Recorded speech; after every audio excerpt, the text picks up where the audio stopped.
Writer's Craft is a unique class that grade 12 students at Bill Crothers Secondary School are allowed to partake in during one semester in the school year. This course challenges us as young writers to develop an understanding of a variety of voices and styles and connect them to the literary and social world.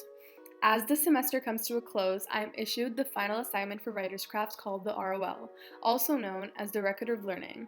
This assignment is essentially asking us students to reflect upon an assignment done in class.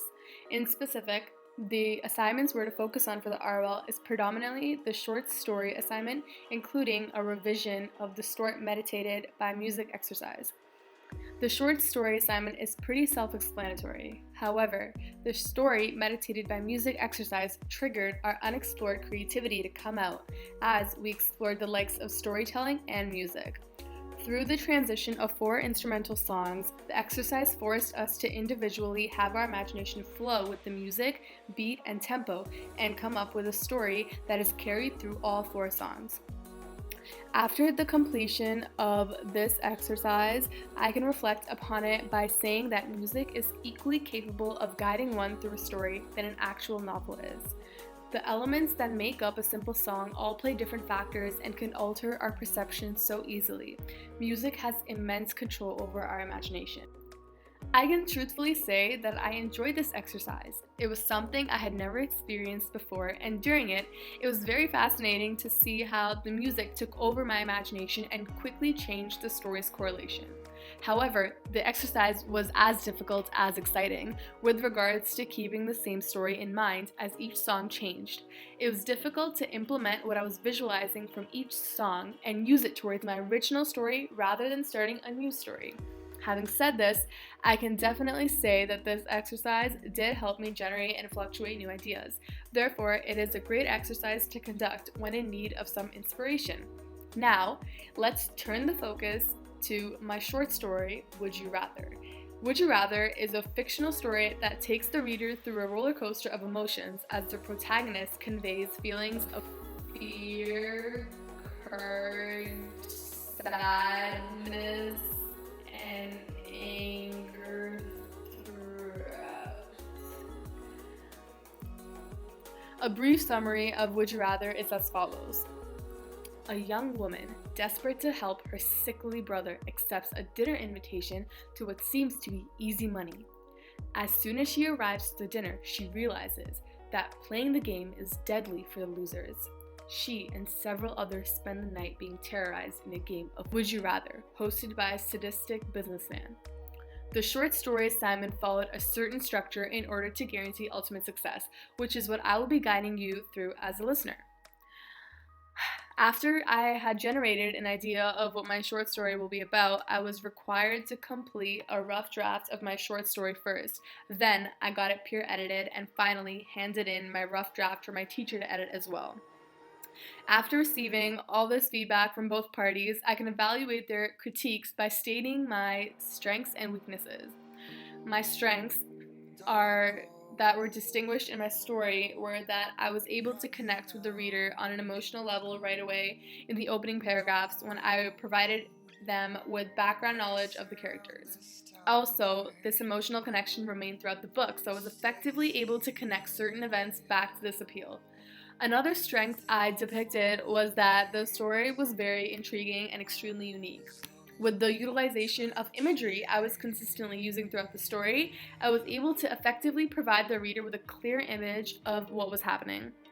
However, there were weaknesses present in my story as well, areas where I needed to improve upon to make my work better. My teacher had clearly highlighted these areas of improvement, allowing me to easily identify my mistakes. Moving forward, as a writer, I should avoid having different dialogues of 2 or more people in the same line as it causes confusion for the reader.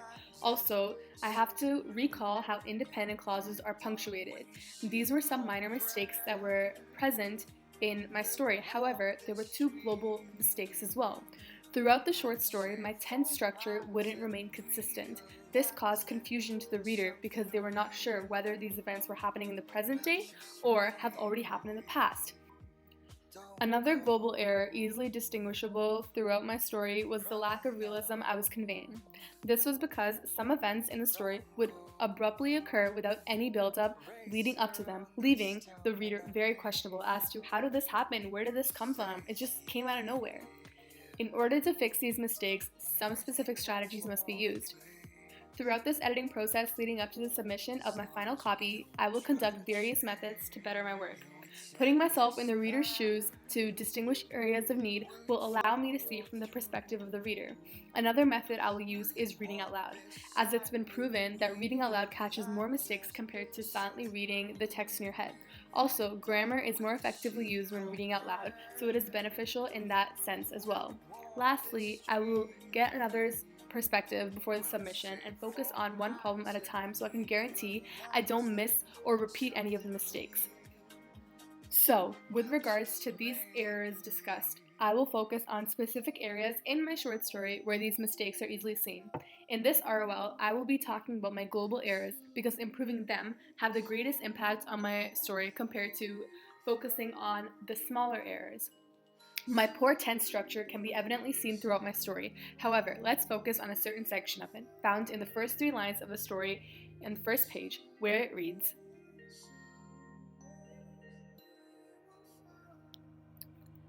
"The mistake that lies within the sentence is 2 words that are used in different tenses.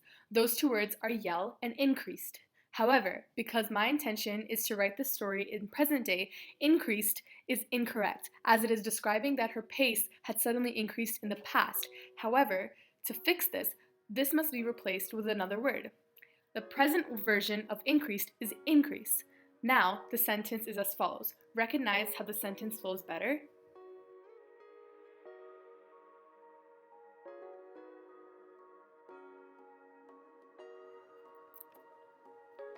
The second global error I would like to discuss is the lacking of realism in my story. I will be discussing one prime example of where the reader was left clueless and how I went about to tackle this mistake. On page 5, found in my rough draft, Dominic, the sadistic businessman, introduces what the night will be consisting of as everyone post dinner patiently listens to this terrorizing game.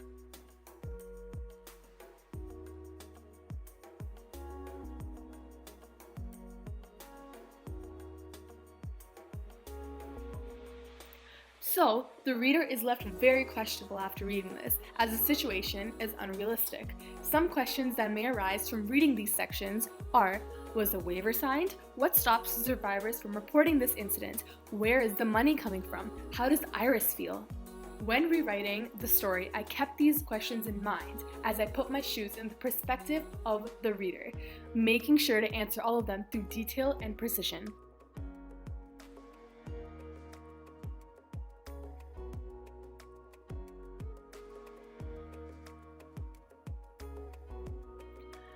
Based on the question, was there a waiver signed, I included a waiver portion to the story in my final copy as I thought it was an interesting touch to the suspense.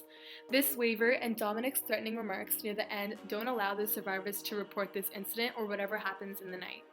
The money is coming from a briefcase as he showed everyone before the game has started, and it can be assumed that the money is his as he is a wealthy man who owns a foundation, which was originally stated in the beginning of the book.